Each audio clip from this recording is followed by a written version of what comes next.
The Lakers made news yesterday for their inactivity. Keep it moving or hit the brakes. Hit the brakes on this one. The Lakers did not acquire nor trade anybody yesterday. What do you think that means in terms of them in the buyout market? Lakers healthy? I told you, I didn't think nobody could even take them 6 games. Maybe once. Like last year in the finals. They won 6 games once. I'm going to tell you a secret. I've been looking at the Lakers' schedule. And without LeBron James, and potentially playing part of it without Anthony Davis, you know what's about to happen to the Lakers?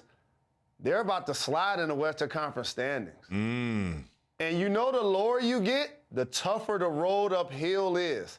And yes, again, they got LeBron. They got AD. And I'm not picking a team to beat them in the 7-game series. But I will say this. If the Lakers fall to the 6 or 7 seed, I'm taking the field. Something I wouldn't have done if those 2 guys hadn't got injured and they not made a move at the trade deadline.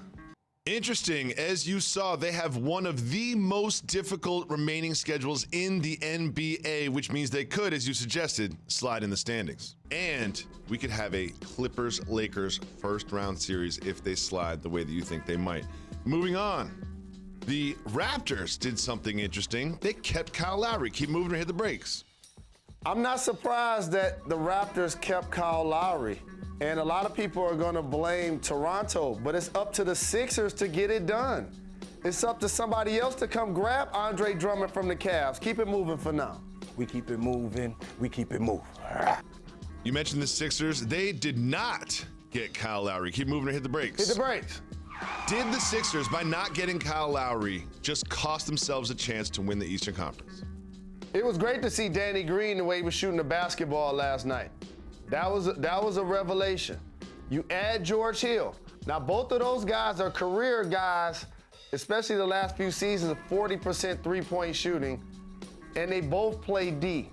So I'm not necessarily mad as everybody else about them not getting Kyle Lowry, but what I will say is the people that they have to go against at that position, the 2 guys that I mentioned, don't get offense off the dribble, which means Kyrie and James Harden resting on D.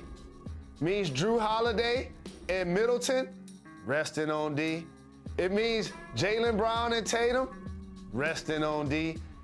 It means Jimmy Butler getting his chance to rest on D. So based on that, this is why I felt Kyle Lowry would have made them like pole position, neck and neck, flip a coin, 3-card Monty with 3 teams. For me, it would have been the Nets, the Heat, and the Sixers. But without adding him, I put them just a notch below. But this is why you sign Daryl Morey.